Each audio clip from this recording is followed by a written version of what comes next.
So it's March 10th, 2022. I pulled the dashboard out of the 36 Chevrolet. It been soaking it with oil for about a month now to get all the screws loose. This is the wood that I cut out. Didn't have to. Some of it just fell out. It was pretty rotten. I also found out there was still a piece of wood that ran across the back from side to side, across the top of the dashboard. So I'm going to be replacing all of this with steel. This one came out. This one somebody tried to make, and unfortunately it wasn't even close to being right. When I did the 1926, I was able to get the wood out so that I could copy it. In this case, it was pretty rotted out. I never would have been able to copy it.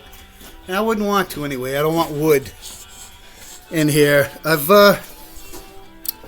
don't know, I haven't done a lot of these where I had to do this extensive amount of work to get the doors to work, because most of the cabs I worked on were from the 50s.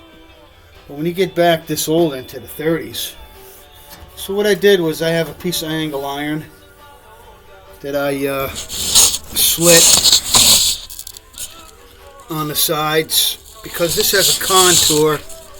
As it goes up, it bends not only, but it bends on the outside as well. And I'm not so much worried about the outside bend. I can fill this in. I have see the way this was designed, they had sheet panels that would go over this. I have them all under the seat, and those panels would go through all these little tiny nail holes. The nails would hold it in place into the wood. I spent 2.5 hours this morning pulling out nails, tiny little nails. Imagine having a job putting this thing together at the Fisher factory, banging them tiny little nails in all day.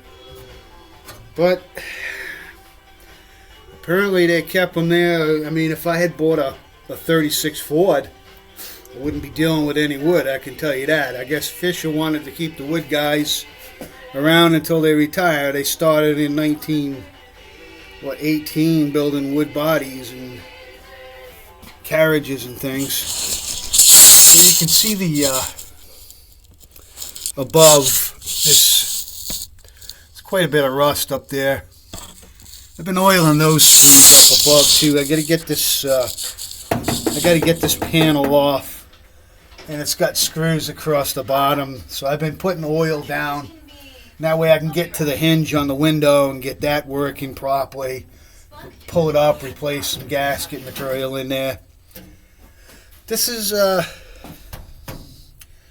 pretty good sized project. I mean, I've taken on some really bad, rotted out 50s trucks.